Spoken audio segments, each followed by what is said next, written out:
Hey, RetconRaider here, and welcome back to episode 60. Today we're continuing our raid on House Rosenving's territory by burning down the workshop just outside of Torvaholm. Unfortunately, it looks like they knew we were coming, because this time we're going to have to fight our way through a whole troop of noble soldiers.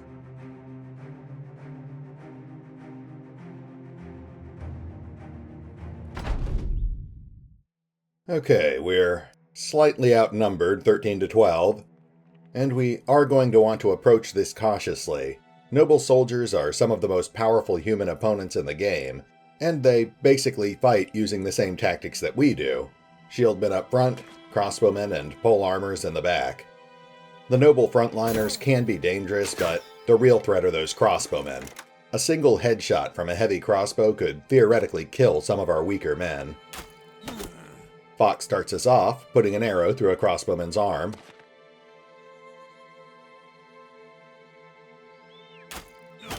Bunny follows up, killing the wounded crossbowman. And she pierces the chest of another.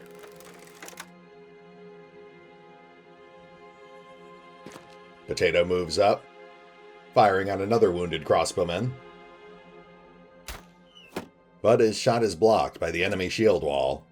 And we've got contact.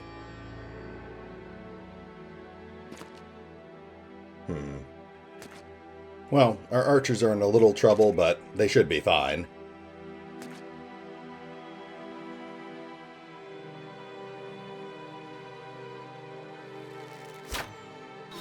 Mark just put an arrow through a crossbowman's leg.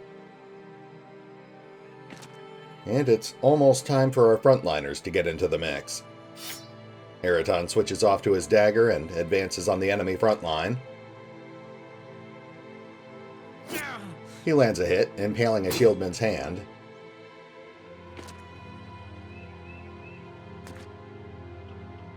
Henry moves up.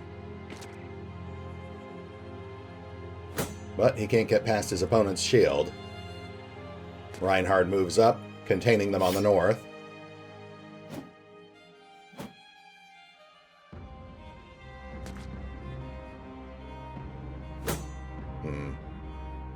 Yeah, these shields are going to be a problem. Heater shields are particularly good against melee combat.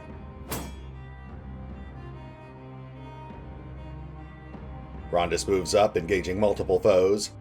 We'll probably have him focus on the enemy pikemen. Janos moves up.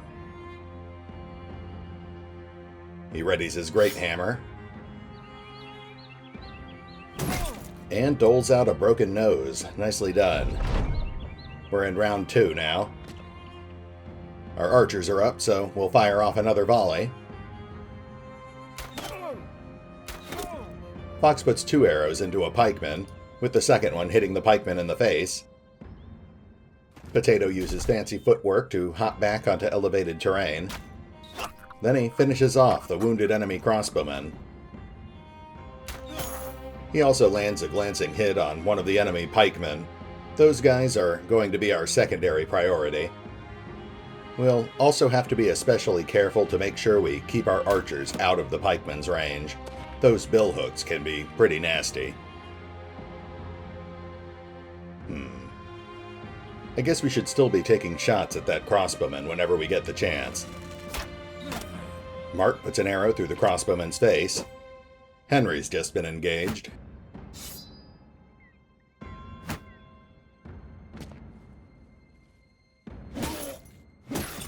Yikes. Those military picks can do some serious armor damage. Henry lands a quick armor hit, then switches off to his shield. One of the enemy pikemen tears through Fox's armor. Oof, and a billhook splits open Eraton's nose. Blod pushes an enemy shieldman to the brink of death. Belfontaine switches off to his dagger.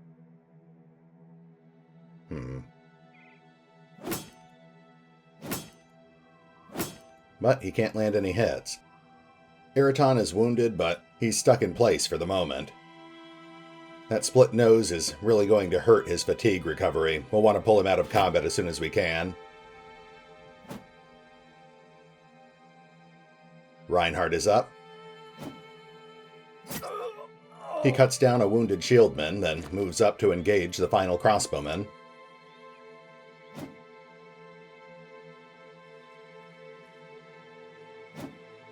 Rondus readies his greatsword. And I guess we'll take a great swing. He easily cuts down the enemy pikeman, but draws a counterattack from that pesky shieldman. Janos is up. He crushes the shieldman in his path, then steps up over his corpse. Kazarin focuses on the soldier threatening Henry. He lands a hit, putting his dagger through the man's arm. And it looks like we're moving into round 3.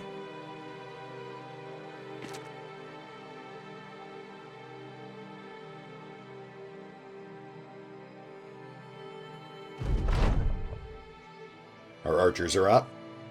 We'll have them start taking shots wherever they can find them. Bunny lands a glancing hit on a fleeing shieldman. Fox takes stock of his potential targets, then lands 2 quick hits on another enemy shieldman. Mark is up. He lands 2 quick hits as well, scattering his arrows across multiple targets. And Janos just took another hit. Henry readies his dagger.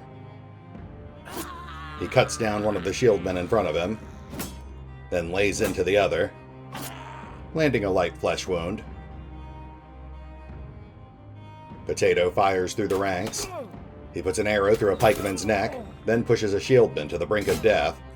Vlad cuts down the enemy crossbowman, then lays into an enemy pikeman. Belfontaine is exhausted. Eraton is exhausted as well. Rondus moves up and readies another great swing. He kills a wounded shieldman and cleaves open a pikeman's gut. Then he finishes off the badly wounded pikeman with his dagger. Reinhardt moves up. He puts his dagger through a pikeman's gut, then kills him with a second strike. Unfortunately, he's too exhausted to attack the enemy banner bearer. Janos moves up. He puts his dagger through the bannerman's leg and side. Kazarin moves up to engage one of the last shieldmen, but he's too exhausted to attack. The other shieldman tries to flee, but suffers several glancing blows in the process. Pushing into round 4. This should be over soon. Our archers are up. They maneuver to fire through the ranks. Bunny lands a glancing hit.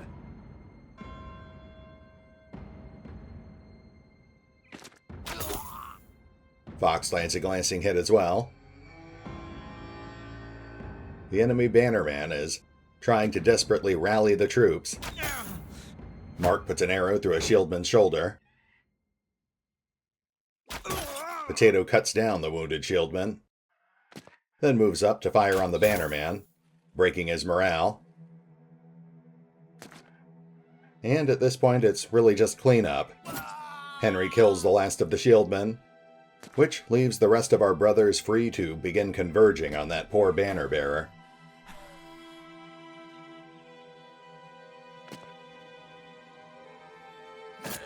Oh, and Reinhardt ends it quickly. No level ups, and Eraton's going to be on the sidelines for a few days. Looks like Rondus and Reinhardt are tied for MVP. We also got some decent loot. We've got our first heavy crossbow. We've also got our first billhook. That, I believe, is the deadliest polearm in the game. And we got an assortment of useful helmets and some decent mid-tier armor. Alright, I'll take a moment to pick out the best pieces, and then we'll move on to our next target. And we're back. We've just spotted an enemy caravan, so I guess we should take them down.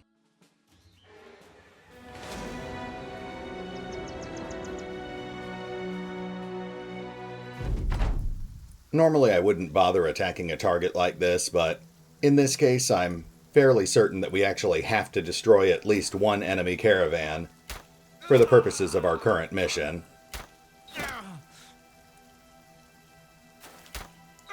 We've already taken down 2 caravan hands, make that 3.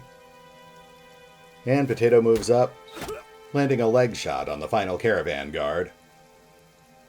Ooh, but there's no room for Mark, and Rowan can't get close enough. Alright, well, the caravan hand will last 1 extra round. Here he comes.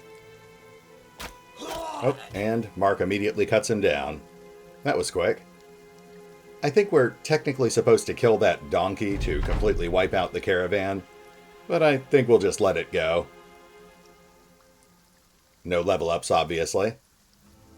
Oh, and I guess we got a decent amount of loot, considering how easy the fight was. We'll take the food and the trade goods, then we'll keep moving towards our real target. And we're back. We've just reached our final target outside Weedfest, and this time it looks like House Rosenving has hired a band of rival mercenaries to slow us down. We've only got a day to wrap up this contract, so we need to take these guys out, burn down the grove, and head back to House Ravenholt to collect our pay.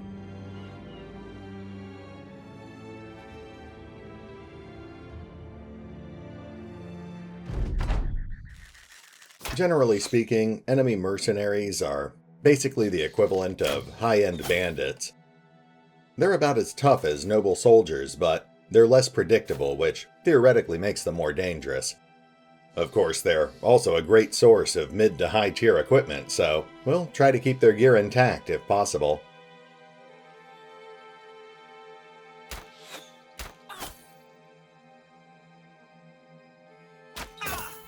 Our archers start things off by landing a couple of glancing blows on the advancing mercenaries.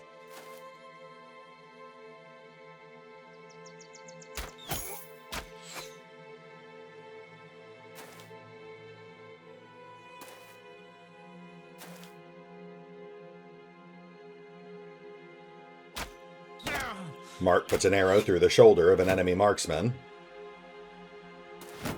A couple of mercenaries remain behind to protect their ranged fighters.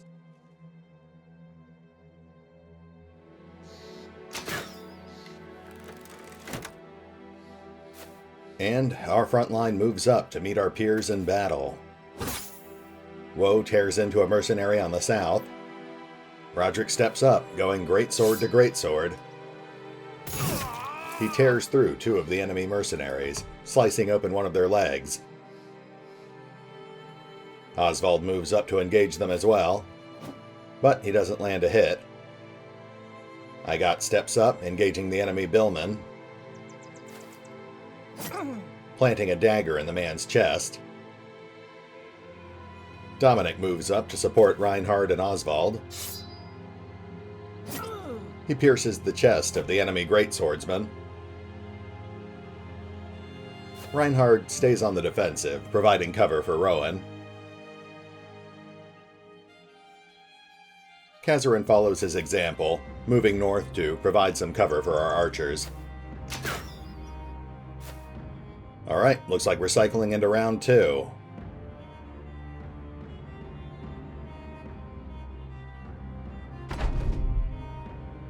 The enemy archers move up. They just tossed a net on Woe. Oof, a crossbow bolt pierces Alessandro's side. Alessandro returns fire, putting an arrow through the crossbowman's shoulder. Wojtek puts an arrow in the man's gut as well. Uh-oh, just got his throat slit. And we've got an enemy swordsman engaged with Rowan.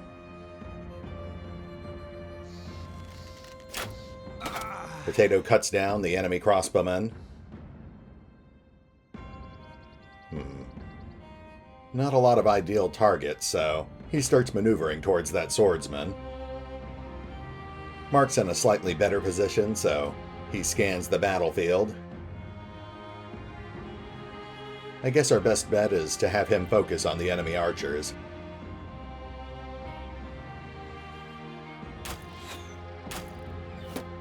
Though he doesn't land any hits. Rowan forces the enemy swordsman to back off with a point-blank crossbow shot. Woe ignores the net he's tangled in and kills his smug opponent, then tears his way free from the net. We've got more mercenaries moving up to engage. Uh-oh, looks like Oswald's morale is starting to waver. Roderick is up. He takes aim and cleaves through the enemy lines, slicing open a mercenary's arm. He also lands a quick follow-up blow. Oswald draws his greatsword as well. He kills the badly wounded mercenary next to him, then lands a massive armor-splitting blow on another foe. Since we've taken out the enemy crossbowman, it's safe for Reinhard to move up. He engages the enemy billman. Caravan also moves up, joining Oswald on the front line.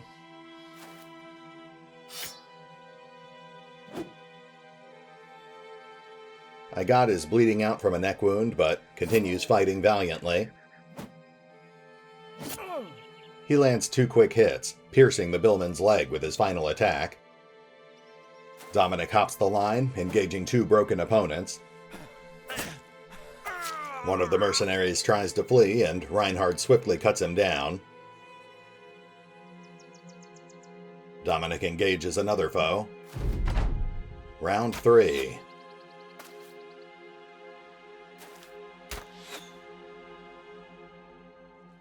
Our archers are up. Wojtek puts an arrow in the enemy swordsman's face. Enemy swordsmen are incredibly dangerous in melee combat, but they're not so great against ranged attacks. Dominic the shield just took a light hit. Potato moves up and puts an arrow through an enemy archer's side. Oswald just took a light hit. Rowan takes another point-blank shot, but can't land it this time. He grabs for his pike, but misses.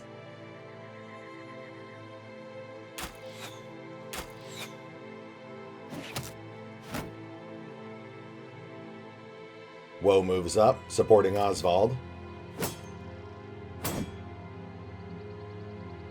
Caravan focuses on the broken opponent in front of him. He pierces the man's side and shoulder, and kills him with a 3rd blow. Reinhard cuts down the enemy billman, then falls back to support our archers.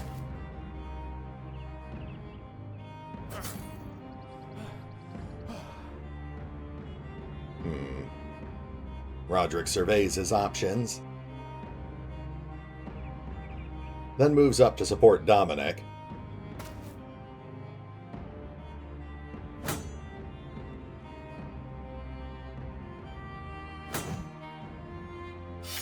Oswald struggles with his opponent's defenses. Dominic pierces another shieldman's side. Agat, still bleeding from the neck, falls back to engage the enemy swordsman. He readies his great axe, but misses the shot. Alright, moving it around 4. Looks like the enemy archers are starting to flee, though one of them lands a glancing hit on Woe. Wojtek finally cuts down that enemy swordsman. Then he cuts down a wounded archer as well. Alessandro takes a pot shot at an enemy shieldman. He doesn't land it, but at least he's keeping the mercenary suppressed. Potato moves up, fires through the ranks.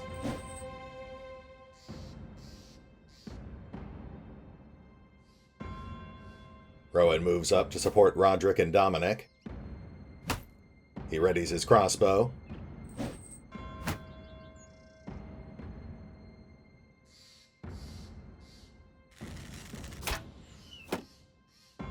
Oh, and we've got another mercenary fleeing.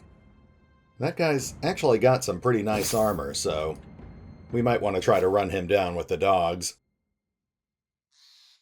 Reinhard moves up.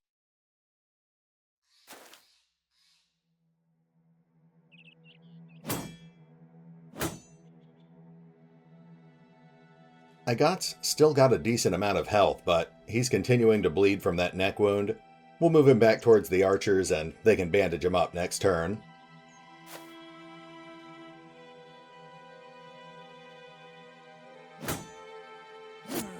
Kazarin sneaks in a quick hit, piercing a mercenary's side.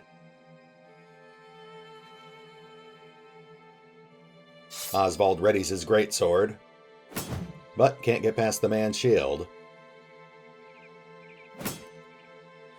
Dominic becomes exhausted.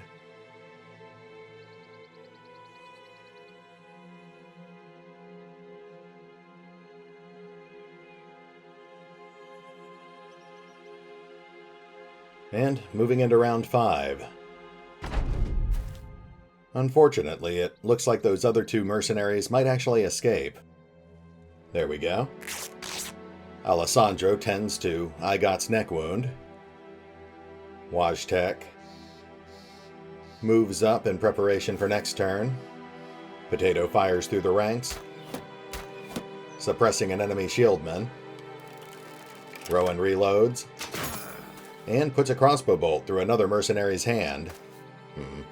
There goes the guy with the good armor. Mark moves up, fires through the ranks. Reinhard moves up and cuts down the broken mercenary next to him before unleashing his dog. This is definitely a risky move. I'm hoping we can get there fast enough to stop the guy from killing the dog, but I guess we'll see.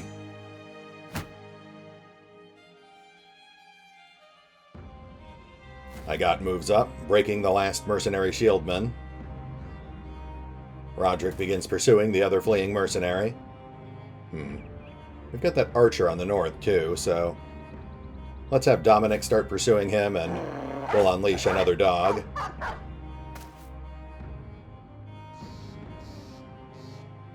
Oswald lays into the broken mercenary in front of him and becomes exhausted. Kazarin lands a hit, piercing the man's hand. Alessandro starts moving up. We've got some end-of-round maneuvering and moving into round 6.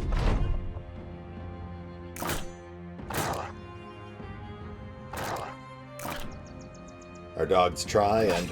oh. Alright, well, one of the dogs is already on death's door. I'm not sure we're going to get there fast enough, but we'll try. Wojtek lands a glancing blow on a shieldman. Rowan reloads and starts moving up. Potato lands another couple of glancing blows. Our dogs are definitely taking a beating out there. There we go. Mark finally drops the last of the shieldmen on our line, which frees up our brothers to begin pursuing the 2 fleeing mercenaries. Reinhard rushes forward but can't quite get far enough. Same with Roderick.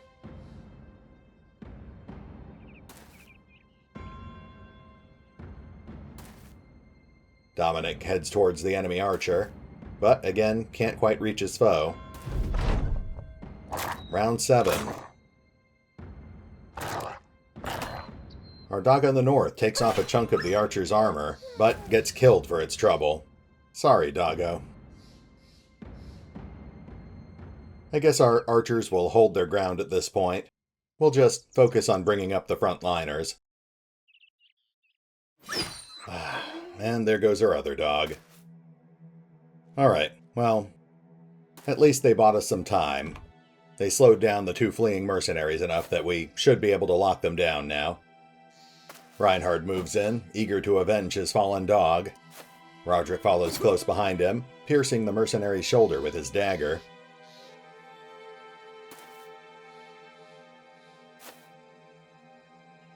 Dominic moves up, engaging the fleeing archer. And moving into round 8.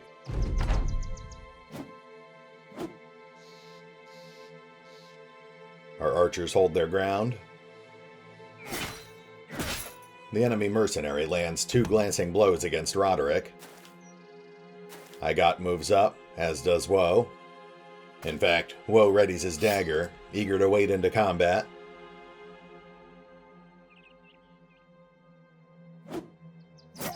Reinhard pierces the mercenary's side and kills him with a follow-up blow, avenging his poor dog.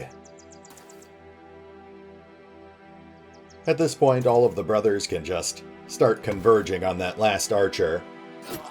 Dominic pierces the archer's side. We should have him down within another round or 2. Moving into round 9.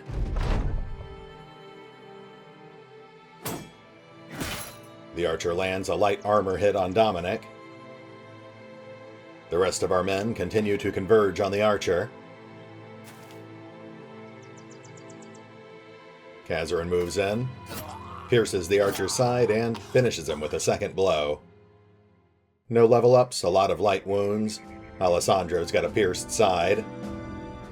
And it looks like Reinhard pulls MVP with 4 kills. We didn't get nearly as much equipment as I would have liked, but there's some nice stuff here. We picked up another greatsword. We've also got some very nice helmets here. I'll have to see who can actually wear these. And a few decent sets of armor as well. We'll grab everything, and now it's time to head back to Weedmark to collect our pay. You find Count Balin von Ravenholt sitting in his room. He looks very happy with you. Well, well, if it isn't the man of the day. I had a flock of my little birds flying through my window to speak of your work. Word travels fast when you do a job as good as that. House Rosenving will be crippled and the war brought many steps closer to its ending. I prepared a satchel of crowns for you in the corner yonder. Another job well done. We've collected our pay, so that means it's time to take care of a bit of bookkeeping. First, we'll stop by the local tavern and grab a round of drinks for the men. Unfortunately, it does turn out that the nameless band of mercenaries didn't count towards fulfilling our current ambition. But at least we got a lot of solid equipment upgrades out of it. Now we just need to keep raising our fatigue score so we can actually equip the rest of it. At any rate, let's wrap things up, and next time we'll pick up with another noble contract. Hey, RetconRaider here. Well, today we finally waded into the thick of the Noble War, taking on our first group of noble soldiers, as well as our first company of rival mercenaries. It made for some reasonably tough battles, and a few of our brothers did suffer some serious injuries, but in the end we walked away victorious. Like I said before, we're in for a lot of tough fights over the next few weeks, but for every fight that we survive, we'll be raking in a steady flow of both gold and equipment. We've only just finished our first wartime contract, and we're already seeing some pretty significant armor upgrades for our frontliners. Next time, we'll be picking up another noble contract, likely the one that's currently available in Firthwacht. Since it's a 3-skull contract, I'm guessing it will probably involve laying siege to an enemy town, or facing off against an enemy army. Either way, it should make for some great fights and some even greater rewards. Unfortunately, I've also got a bit of bad news. The game has been suffering some more stability issues lately, and I'm starting to see crashes on a more regular basis. I'm currently trying to find a way to fix the problem, but so far I haven't had any luck. I do plan on at least finishing the current Crisis event, but if things haven't gotten any better by then, I might need to put the series on hiatus. I guess we'll just have to see what happens. But for now, this is RetconRaider, signing off. Thanks for watching. Oh, and remember, although I do love playing Battle Brothers, you can find out more about the game by visiting the official website, or the fan-run wiki. Links are in the description.